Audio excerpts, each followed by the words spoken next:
Hello, everyone. Welcome to our webinar, How to Determine Gross Margin. My name is Steve Hovland. I'm a CPA and certified forensic accountant.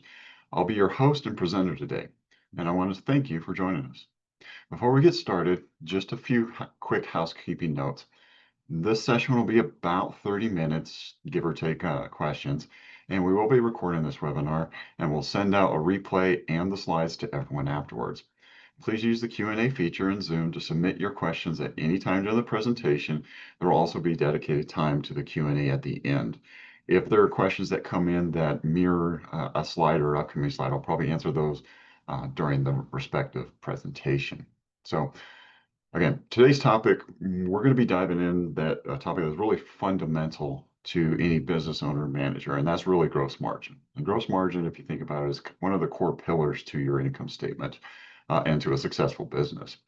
Whether you run a large company, small company, or just curious about the metric, understanding the gross margin will really help you make smarter decisions, set the right price, and ultimately increase your respective profits. So let's go ahead and jump into the respective presentation today. So first item, obviously, we're going to go through how to determine this. And really our agenda today is we're going to say, what is gross margin? We need to come up with a definition. And while the definition may be simplistic, there's a lot of nuances that go into the actual calculation. Then we'll go over why does it matter? Why are we doing this calculation, and why are we dedicating an actual webinar just to this particular topic? Then, of course, we'll go through on how to calculate gross margin, do a sample company, and go through and give how important or how to improve your gross margin. Now, we'll be talking about improvements throughout the respective webinar. So it's not just going to be at that slide. So just be aware as we go through, we'll be given little tidbits as to really how to improve your respective gross margin.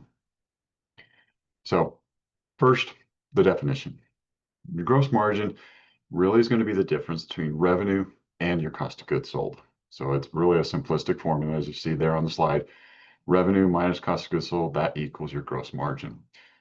What this really does is it measures how much money a company keeps from its sales after covering the direct costs of production and technically indirect cost of production to sell that respective good and or service. And so again, that a very simplistic formula, but as we see as we go through this respective webinar, there's a lot of nuances that go into each of these little items of the calculation. Think of the formula as kind of like the high level, and then there's all little subcategories within the respective numbers on the cost of goods sold and the revenue side that focus into the respective gross margin. One of the questions actually just came up right before we started is, isn't gross margin just another name for profit margin? Well, no, that's not the same name. And I'm glad you brought that up, because unfortunately in the accounting world and in particular on the income statement, there are a lot of terms that sound a lot alike that aren't. And then there are some terms that don't sound alike that actually are the exact same thing. So just to make everything more confusing in the world, back to the question, isn't gross margin just another name for profit margin? Again, gross margin is really, as we just saw in the formula, revenue minus cost of goods sold. Profit margin is after you take into account all your operating expenses. So you have your gross margin minus your operating expenses, and operating expenses are usually going to be such things as sales, marketing, admin, etc. All the items that aren't really related to the cost of goods sold. Take those out, and then you get to your profit margin. A better way to think of profit margin is to think of it as net margin, because your net margin is really going to be more or less your net income. And when you go through that process, you ultimately will start to calculate a percent as well, which is going to be the net margin, which is going to be your net income divided into your sales, and you're going to get a percentage. Usually it's like 2, 3, 4, 10%. Gross margin, on the other hand, is always going to be a lot bigger percent. Again, gross margin is revenue minus cost of goods sold. Gets your gross margin. Your gross margin divided into your sales will get you a percentage. And normally those two percentages are not anywhere close to one another. So anytime you hear the term profit margin, just start to think net margin. and net income, and that'll help with that respective aspect. Now, why should you really care about gross margin? Well, ultimately, there's many factors, but just for this respective webinar, it helps show how efficient you are on producing goods and services. And that efficiency really will come through on the actual percentages. And we'll get to the percent calculation on another slide. But when you take your sales minus your cost of goods sold, you get your gross margin, and you divide whatever that number is back into your sales, you're going to get a percentage. That percentage will help dictate really how efficient you are.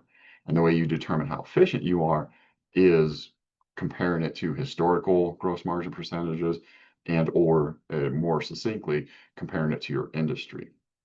That percentage is lower than the industry, you might not be as efficient as the industry, all things being equal.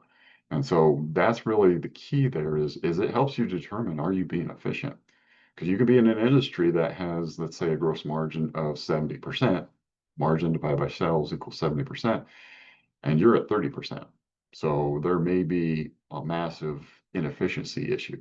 People dumping time into it, probably not getting done, et cetera, et cetera. So also, the margin helps you set the price and evaluate the health of the business health.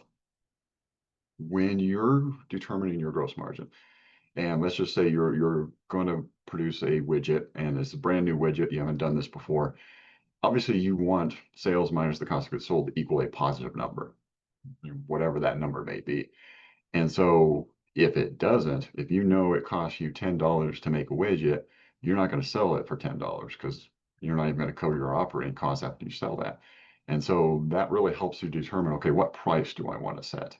And we'll go in more succinctly as to how to better set that price here in a little bit.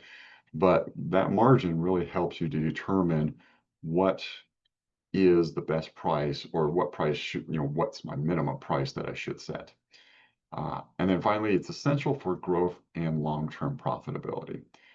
And the reason why that is considered essential for your growth and your long-term profitability is when you have a low margin and your margin's barely covering your operating costs, you're not really going to grow. You may be breaking even, but you're not going to grow and you're not going to have long-term profitability. Kind of a real world example, we had our firm took on a manufacturing client, and this client had been in business for 30 years. And they sold to a new owner, and the new owner brought us in to start doing CFO work for them. And when we started looking at the respective products, and this is a manufacturing company, we were looking at their products. Their sheet that showed all their margins on their products were these huge margins. I mean, we're talking 80%, 90%. I mean, very, very large gross margin for their particular industry. It was way above the industry norm. And yet their net income was always, barely break even, just a little bit of net income. They didn't have a whole lot of net income. And we started diving into it, and we realized they were calculating their gross margin incorrectly. And so they were setting their prices based off of an incorrect calculation. So just in case you're curious, they were taking sales minus materials and saying, there's my gross margin. They weren't including labor, they weren't including overhead. And so based on that, there was a reason why they weren't making lots of net income, each year, or even growing each year when they should have been growing each year. And it was really because their formula was incorrect. Now, there was other inefficiencies and supplier issues and all that. But at the core, they weren't calculating correctly. So when you don't calculate that correctly, you don't know if you're selling it properly or not. And so that's why it's very essential for your growth and your long-term profitability. Keep in mind, this company had been around for 30 some years, and they probably left who knows how much money on the table for just by not doing that calculation correctly.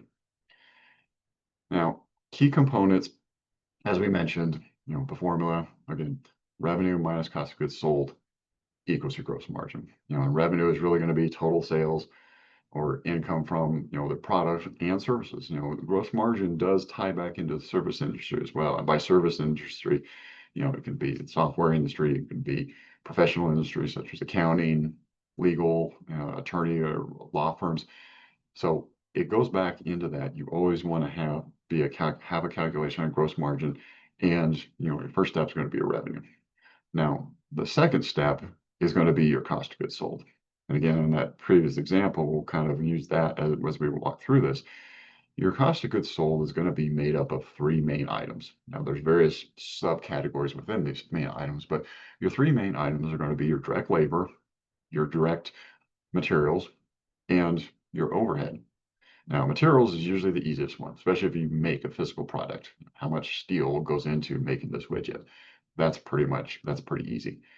But then you need to know how much labor does it take to produce that? Because when you get that shipment of steel in, it's not a product, it's not a widget. Somebody has to do something to it to get it down the line. And so that labor that goes into producing that product is considered part of your cost of goods sold. And then the other item are your indirect costs. Now, your indirect costs are going to be your overhead. And your overhead is the best way to think about it is if you're building widgets and you've got a big, huge warehouse and it's a big, long assembly line with all sorts of machines on there, and you have your employees going through and they're doing different parts of the step on the assembly line, putting the widget together. The easy parts are the labor, the materials. You know how much product you're going to have to use to build that one widget. You know how many hours it takes those employees to go through and put those items together. But what about the cost of electricity to run that line, or to heat the building for that part, or the lights, because you need to be able to have lights on there. Those are all costs really related to the product, but you can't specifically say it goes directly to this respective item, i.e. this widget. And so those costs need to be brought in to your respective cost of goods sold. And this is where, in my previous example, where that mature company had not included labor or overhead. If they had included labor and overhead, they would have increased their sales price significantly over what they had been doing. And so those products, those different items go into your cost of goods sold. So again, our simplistic formula is revenue minus cost of goods sold equals gross margin. There's a lot that goes into that cost of goods sold. And if you recall in our previous slide where we talked about efficiency, this is where you start to determine, are you being efficient? Now, you can increase your sales price, to increase your gross margin. That's an easy thing, but we're going to make an assumption you're already maxed out on your sales price. You're selling your widget for $9, your competitors are selling it for $9. We're maxed out on that. Where we can be efficient and where we can increase our percentages, and by efficiency is what I'm saying is you're increasing that gross margin percent. So in other words, you're reducing cost of goods sold. And the area we can reduce it, well, one, we can get better terms with our suppliers for materials. That's can happen, not always, but that can happen. But then direct labor and the overhead are the areas where we can determine or we can control those costs. So let's say hypothetically, you have to do 100 widgets and the direct labor hours is about 100 hours. If it takes 200 hours to produce those widgets, double the amount of time that was budgeted, you're going to have inefficiency. So you're going to have more costs getting dumped in that cost of goods sold. Conversely, you're also going to have more overhead getting dumped in. Because keep in mind, overhead is allocated usually based on labor hours, sometimes on machine hours or a specific shop rate based on the product, but there's some sort of allocation for the overhead. And so if you have more labor hours going into the product to produce it, you're not only putting more direct labor in, you're putting more overhead in. And so you think about it, you're starting to put more cost of goods sold in. That means your margin is lower. That means your percentage is lower. And thus, that's how you determine your efficiencies. So if you're historically, your gross margin is at 20% from the company as a whole, and you're at 10%, and nothing really has changed, sales prices haven't really, there's no impact on sales prices or anything, usually it's going to be an efficiency issue.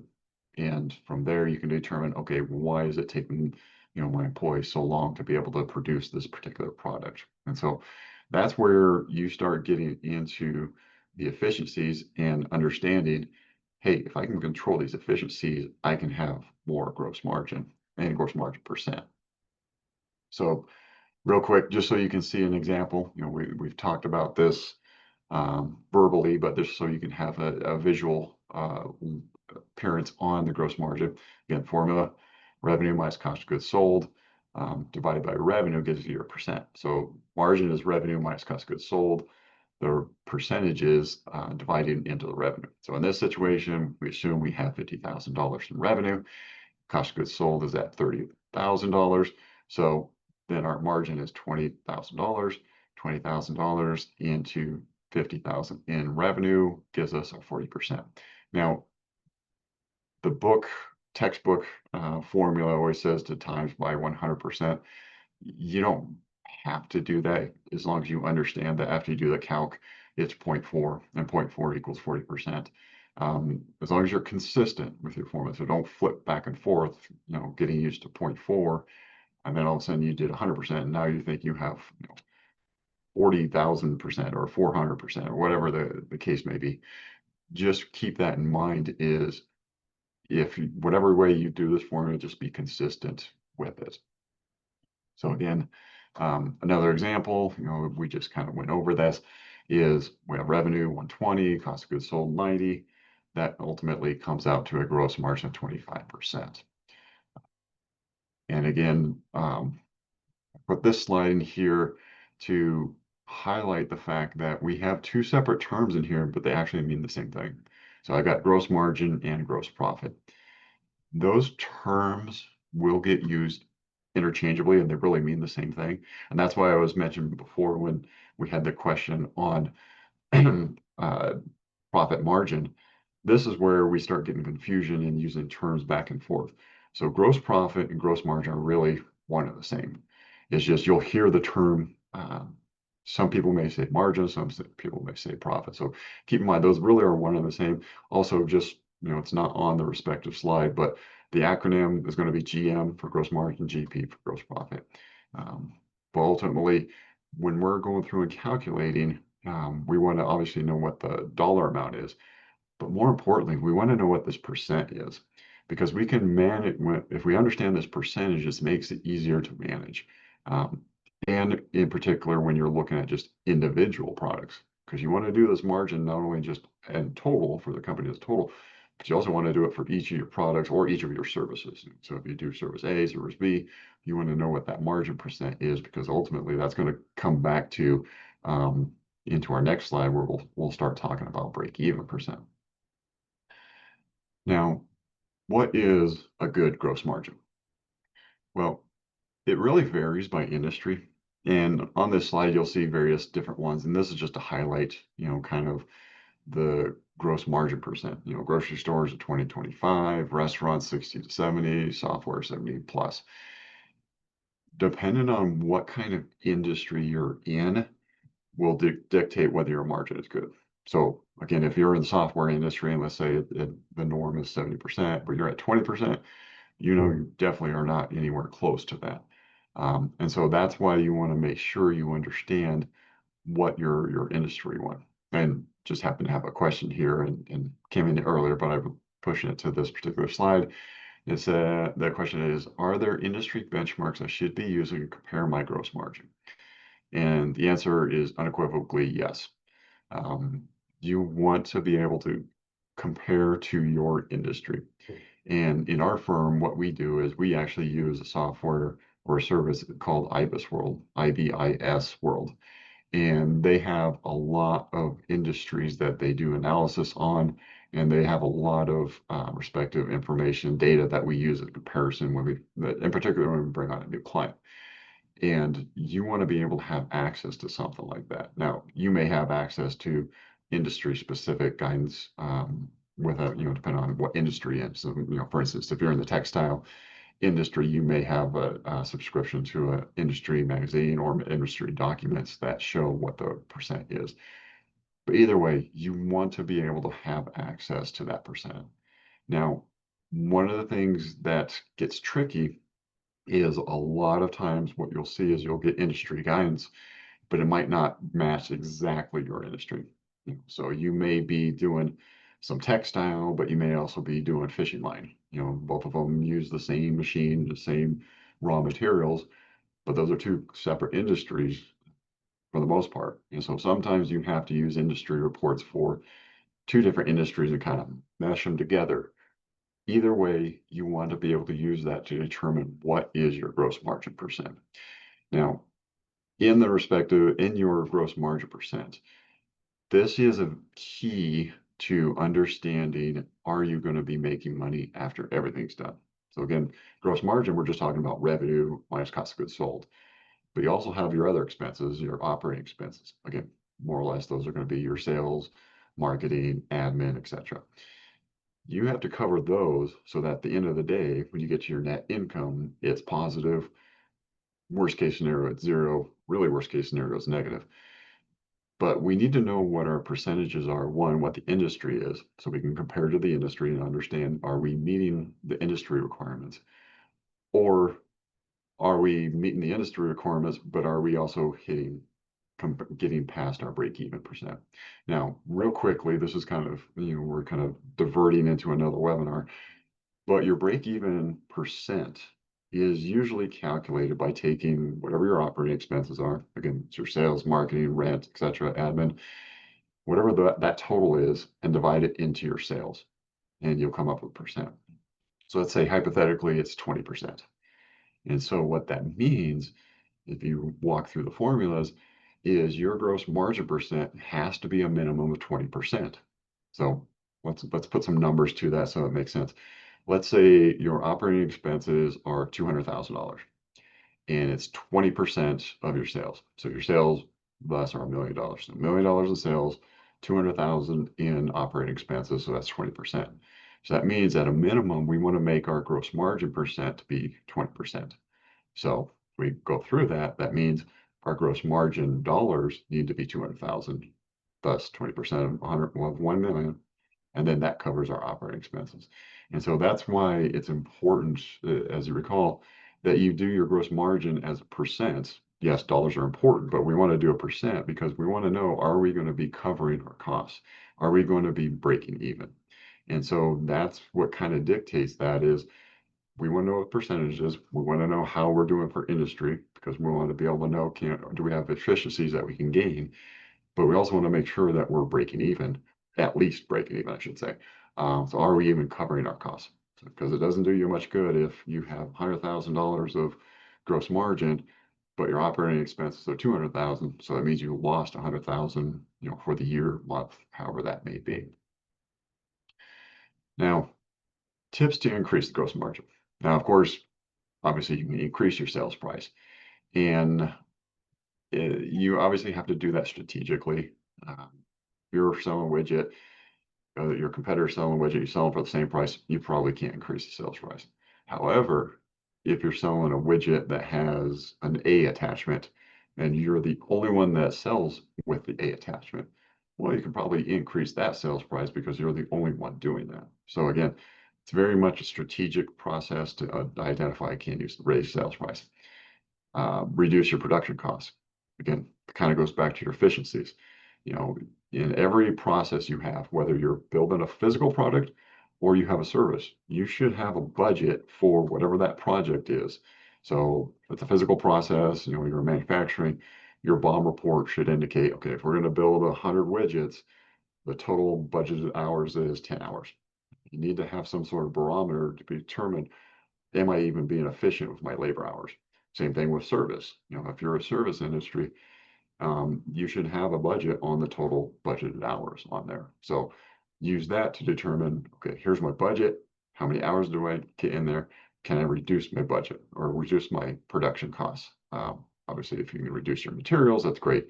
But usually it's going to be in labor. And keep in mind, if you're able to reduce your labor hours, usually that's going to mean you're going to be reducing your overhead allocation as well. So you get kind of a double bonus when you do it correctly, but kind of double whammy when you don't do it correctly. Obviously, negotiate better supplier terms. That's kind of a given. Improve your inventory management. Now, this really comes into effect when you have to order raw material, in particular from another country.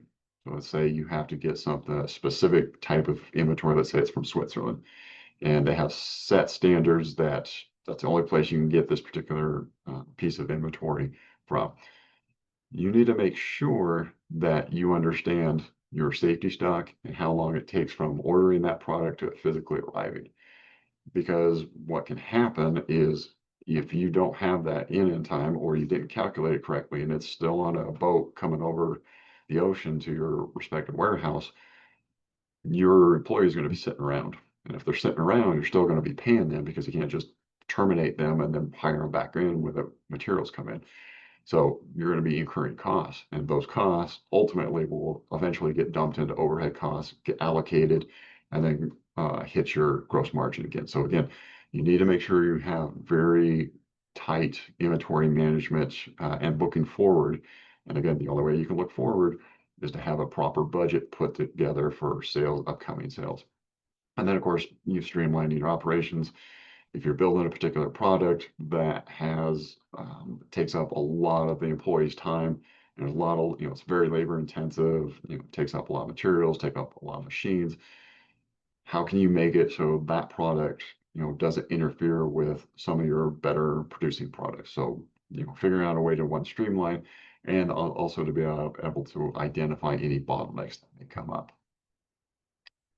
So now we're at the Q&A, and we've got several questions that came in. I'll try to get through as many of these I can. Some of these questions are specific to a company with a company name. So I'll answer those ones offline, just so those of you who submitted those ones I'll answer offline, just so that we don't disclose any sensitive information on that. So first question, if I buy inventory in bulk, but sell it over several months, how do I account for that in my gross margin? Well, when you buy inventory in bulk, and most people do buy their inventory in bulk, it'll sit into the warehouse. And however the cost goes in, and however your costing system set up, FIFO, LIFO, average, will determine how that gets pulled out from a cost standpoint. And now this is also going to be tied to your BOM report. So your BOM report should say, okay, it's going to take 10 pounds of steel to build this particular widget, 6 pounds of plastic, what have you. And so it's going to be pulling those out based on those costs. Those costs get allocated into that, and it trickles on down the line. Now, we run into issues if you buy in bulk and you have spoilage or obsolescence issues. So you got to be careful on how much you're buying in bulk, because if you have to just throw away because of it either spoils or eventually becomes obsolete, say it's computer chip or computer board that you can only keep for 6 months because another one's going to come out and then those are going to become obsolete. So you want to be careful in that particular respect. But just as a whole, those costs will get pulled into the respective accounting system based on how the BOM report is set up. Now, important note is make sure you audit your BOM reports, because I've seen situations where the units of measure in the BOM report was incorrect, and the people in the manufacturing plant knew that, and they would just automatically fix it, on how they were producing because they knew that that was incorrect, but nobody told the accounting department. And so the accounting department's pulling costs based on an incorrect unit of measure, and so that messed up the margins, i.e. the costs were way too high, or actually the costs were way too low, I should say.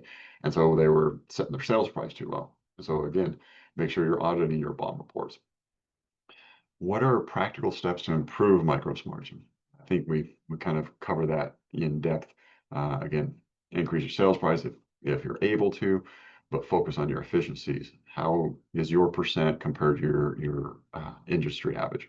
And if your gross margin percent is 20% and your industry average is 30%, and your sales prices are pretty even, and you guys pretty much pull from the same supplier for the materials, that tells you they're more efficient in their process than you are. So then you need to analyze your process.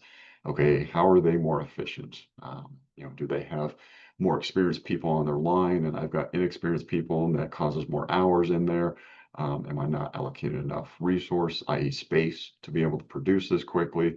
You know, is it taking more time for them to go from this particular machine over to another machine type situation? So you've got to analyze almost everything to see how can you make it more efficient. How does profit, or I'm sorry, how does gross margin work if I'm not selling a physical product? Well, gross margin works more or less the same way. It's just you don't have quote material. Your cost is going to be the salaries and burden of the respective individuals. You know, so if you have a legal firm, so that respective attorney's wage, you know, plus his burden, plus possibly built in some respective bonuses. That's going to be the core cost. And then, of course, you have some overhead and everything. Just so, you know, people out there who've never worked in professional industry, a very high level rule of thumb is, you know, when you see a billing rate, so if you have an attorney that has $300 billing rate, they're not making $300 an hour. Their salary is probably 3 to 3.5 less than that. Or so conversely, they've, you know, most professional firms as a starting point will take the salary burden and multiply it by 3 to 4 to come up with a billing rate. So just a little tidbit in case you're wondering how do these professional firms such as attorneys and accountants, how do they come up with their billing rate? That's kind of a general rule of thumb. Now there's a lot more that goes into that, but that just kind of gives you an idea on that. What should I do if my gross margin comes out negative? If your gross margin comes out negative, first thing you need to do is look at your costs. Make sure you're bringing in the correct costs. Make sure the costs that you're bringing in are correct. So in other words, if you're pulling a line item from the general ledger and it says, you know, cost of goods sold, and you're bringing that in, make sure the costs that are going in that cost of goods sold truly are cost of goods sold, you know, materials, labor, etc. So go through and make sure all those costs are directly related to that product or service, and or indirectly related to those products and service. So make sure those costs are correct. Then after you've done that, you know, obviously make sure your sales price is correct, and can you increase your sales price? If after the end of the day, it's, you know, those are correct and it's negative, then you need to consider getting rid of that particular item. Because if you think about it, if your gross margin is negative, you're literally paying somebody to take your product. You know, me as customer come into your place of business, and you're not only handing me the product, but think about it, you're almost handing me another $20.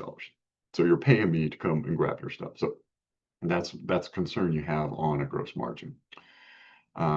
Should I do this calculation? And by calculation, I'm assuming you mean gross margin for each product or just for the business of the whole business. You want to do both. Obviously, you want to do the business as a whole. And again, that the reason why you want to do that is because ultimately you're going to figure out what your break-even percent is. But you want to do it on each product as well.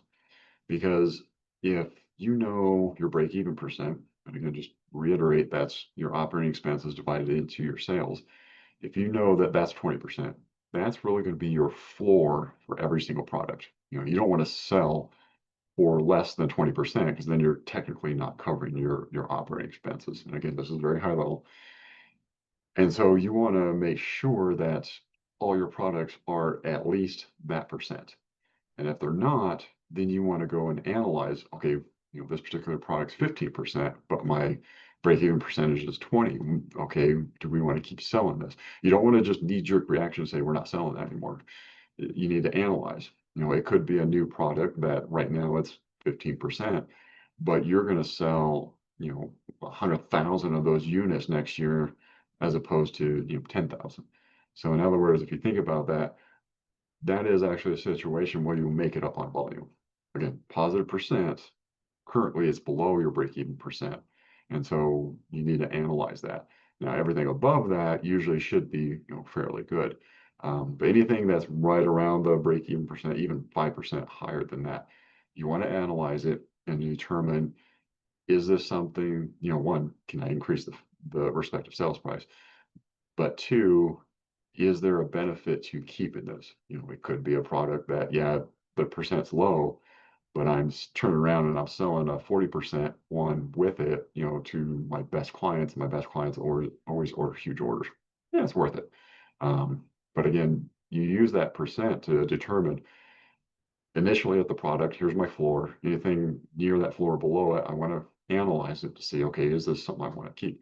It could be something that's, again, we say 20% break even, but it comes in at 10%.